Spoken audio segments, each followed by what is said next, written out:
Hello, my friends. Welcome again. Yes, the truth here in the West, at least, being sacrificed again and again and again and again. I want to go. You see, from 2001. We're being surveilled. 2008, robbed. 2020, house confined. 2024, coups everywhere. I can think of more than 2 in the United States, Great Britain, the EU, France, Germany, and these wars seem to be led by bloodhound leaders. If you don't toe the line, you won't get anything, not even bananas. I want you to come along with me, please, if you would, to discover this journey into our soul that we need to do in order to ask ourselves sometimes why we remain silent, why we don't do something about it. The person that is guiding me in this to a large extent, I show you this book in the last video, Gunter Grass, Peeling the Onion. What he means by peeling the onion is a confession to himself. Yes, he was Catholic and he was trained in confession, and I'm going to read you a sort of an amusing paragraph that he has about that. But this is the problem that he encounters in his late life. He published that book in 2007. It's supposed to be his autobiography, but it's not really an autobiography. It's not about what happened or what he... It's actually a journey into his soul to discover why he didn't do more. He didn't do anything really about what was happening in the 30s and 40s in Germany. Now that's past, I understand, kind of. But we can use this same method to ask ourselves the same questions that he does about what is happening today. He was born in the 20s, and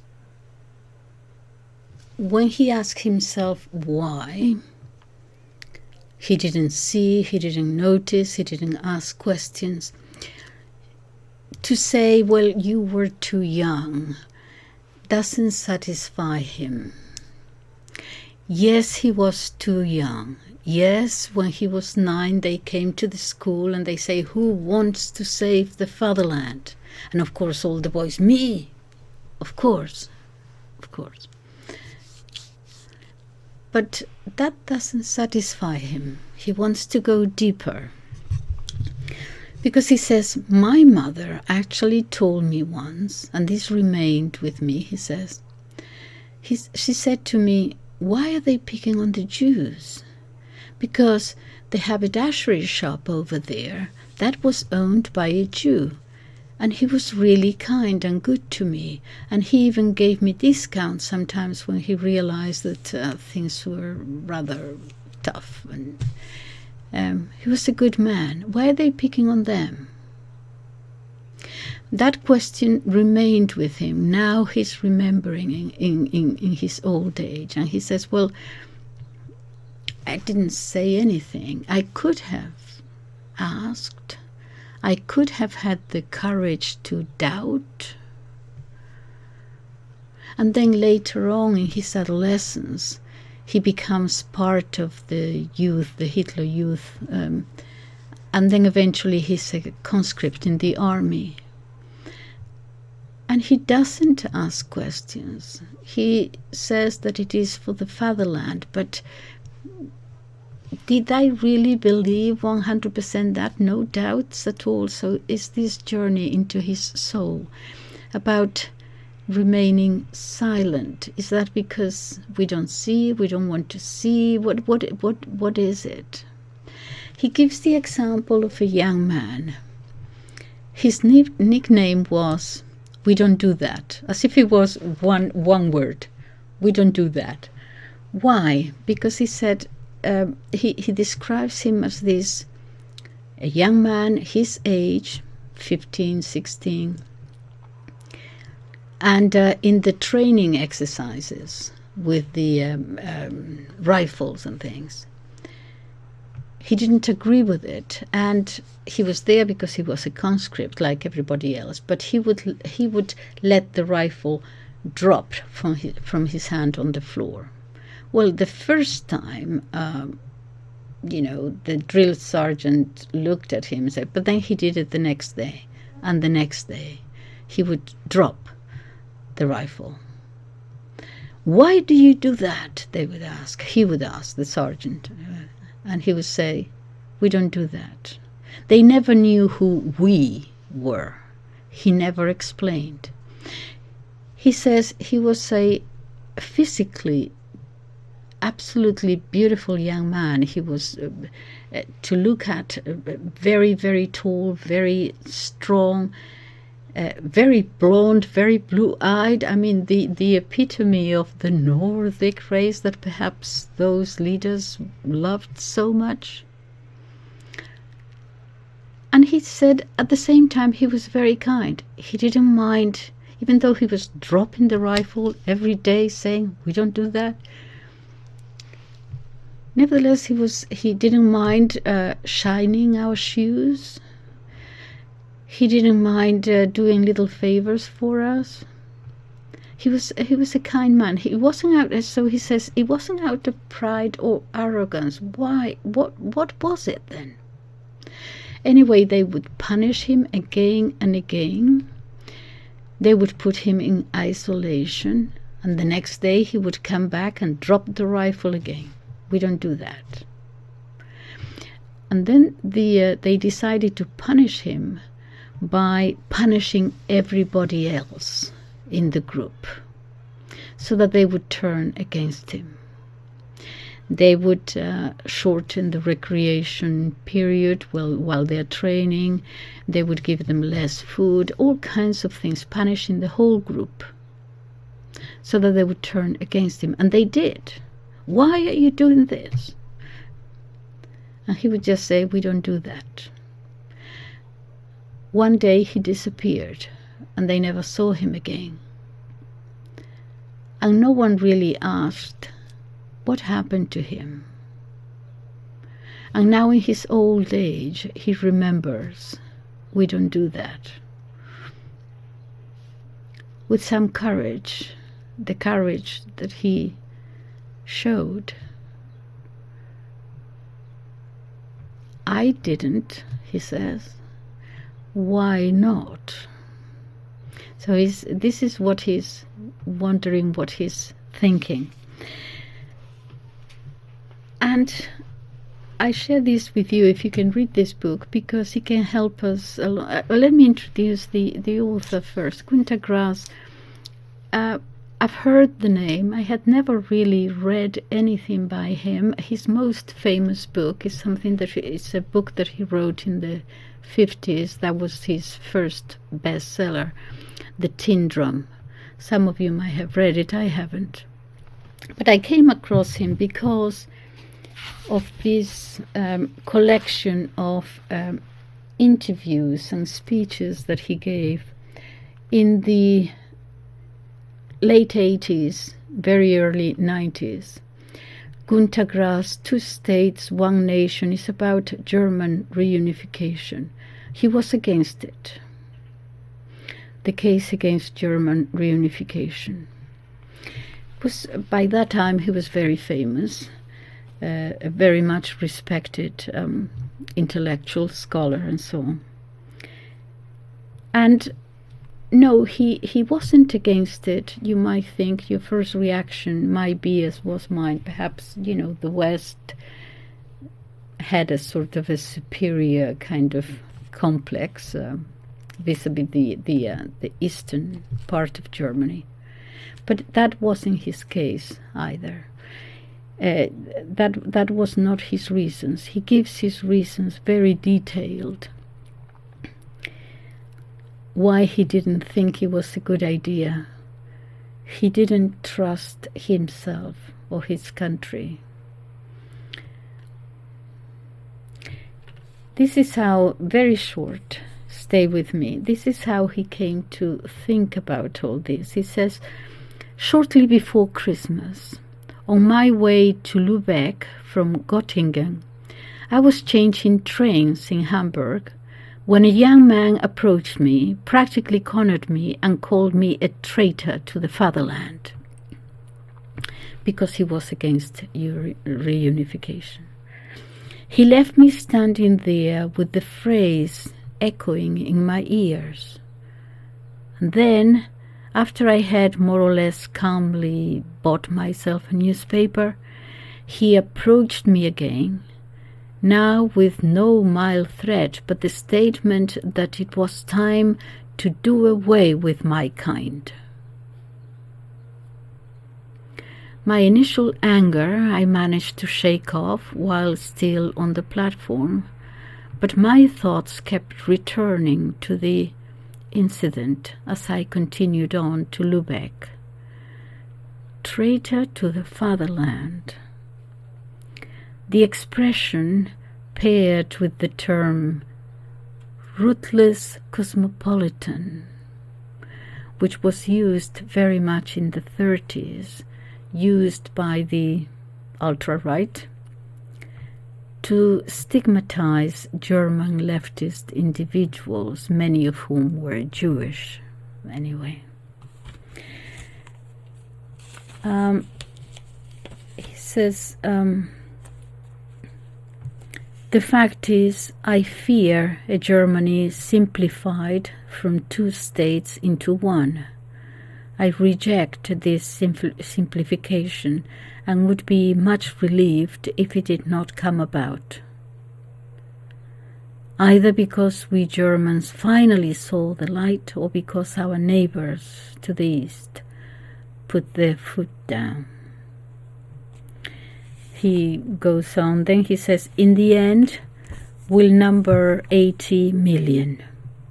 Once more we'll be united, strong, and our voice, even if we speak softly, will be loud and clear. Eventually, because enough is never enough, we'll succeed with our strong currency, and after formal recognition of Poland's western border, in subjugating economically a large chunk of Silesia and a small chunk of Pomerania, and so once more, following the German fairy tale pattern, we will be feared and isolated.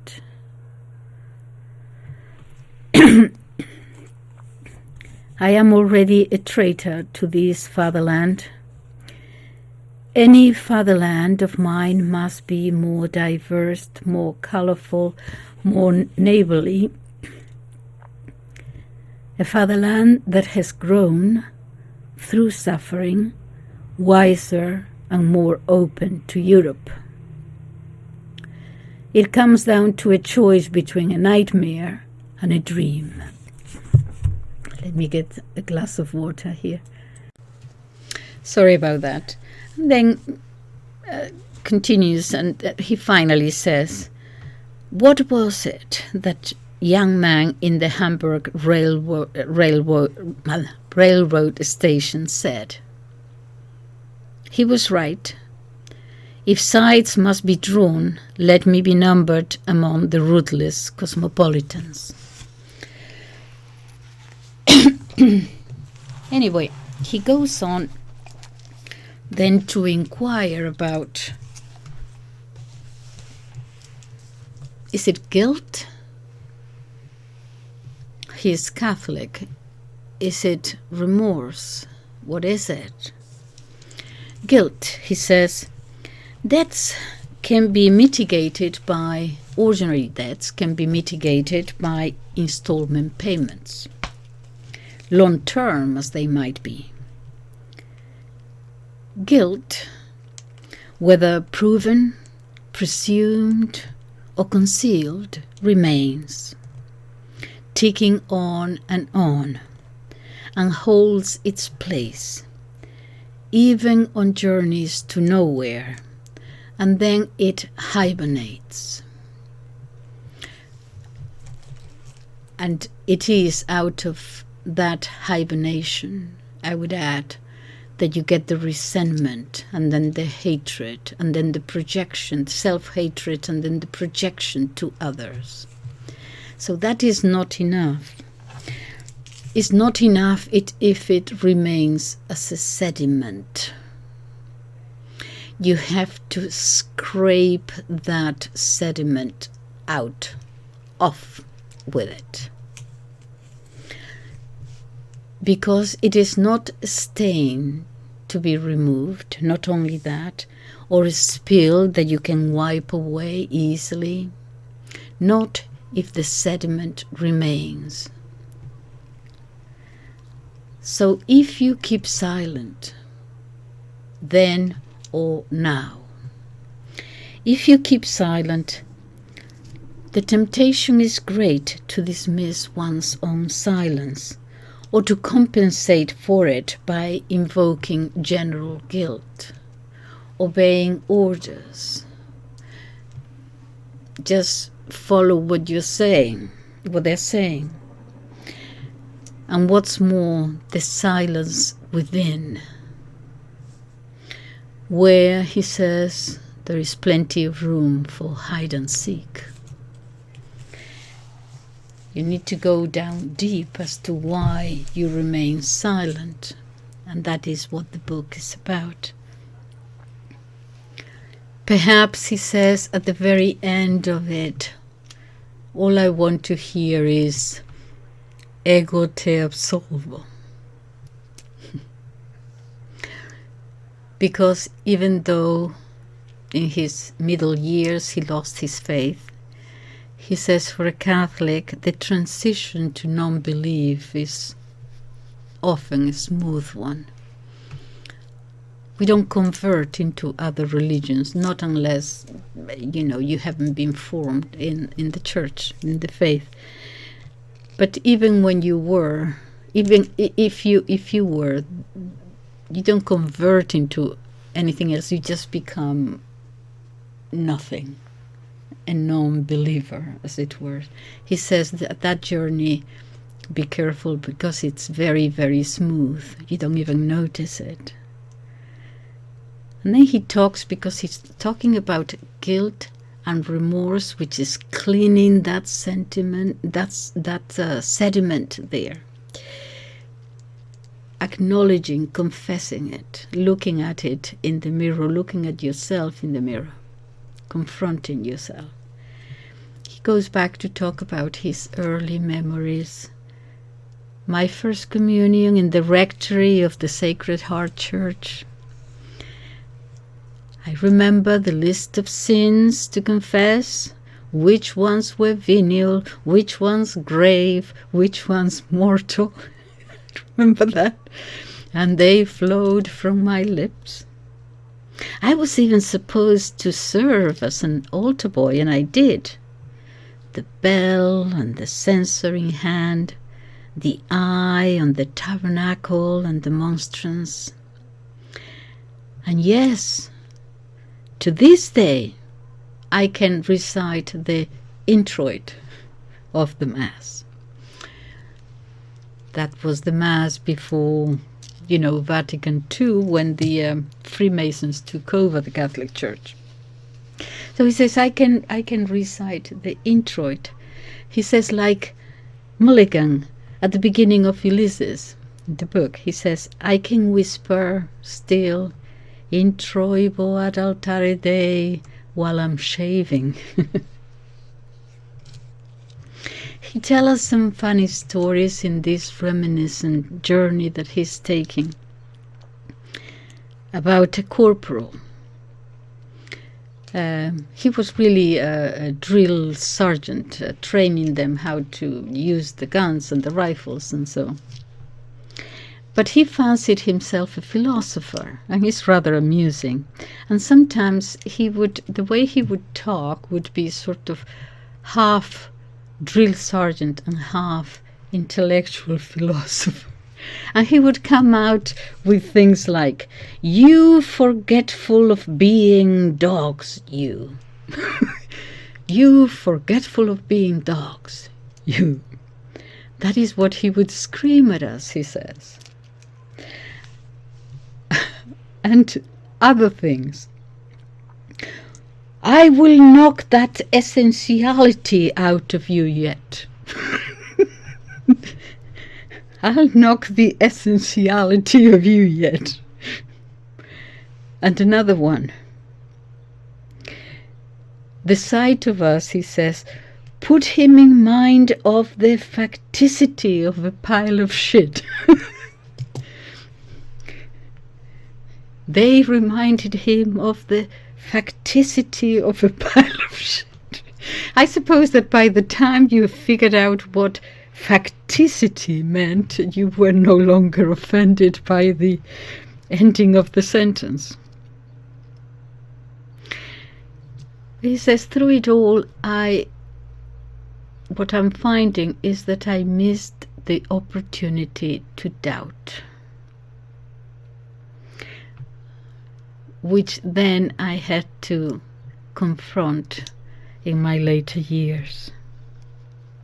It's not enough to obviously to say I was just obeying orders. There is more to it than that.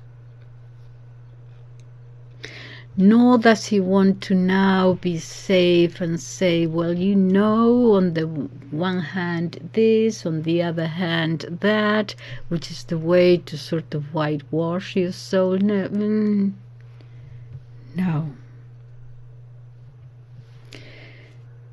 Because unless we can confront what is being unsaid, we cannot reconcile ourselves, he says.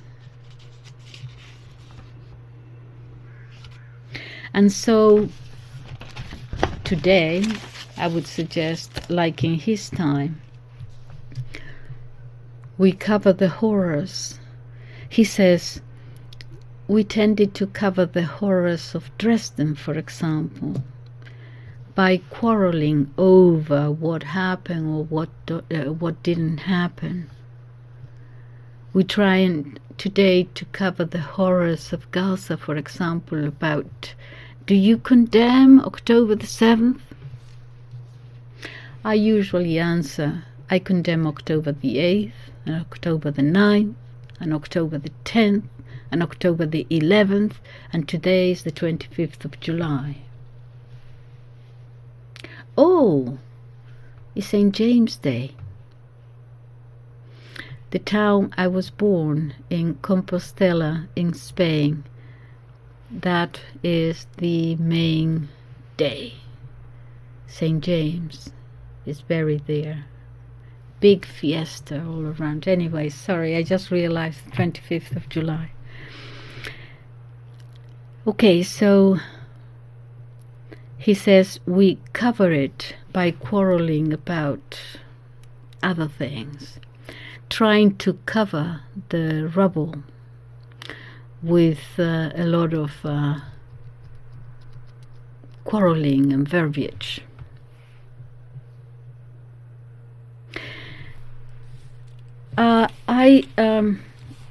Anyway, this is what I am reading. I thoroughly recommend the book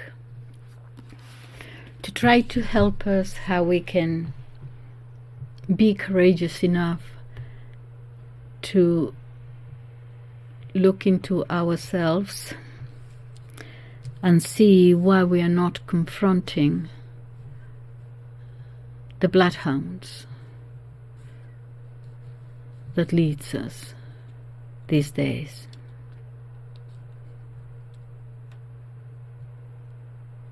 And it's not enough. He says, at one point, he says that he gets very tired of hearing these excuses. He says many of them flat. So when people turn tearful almost, as happens with excuses, as happens when intellectuals turn sentimental. Can we avoid sentimentality and excuses and look into ourselves and to what we can do? Okay, that's enough today. Thank you so much. Bye-bye.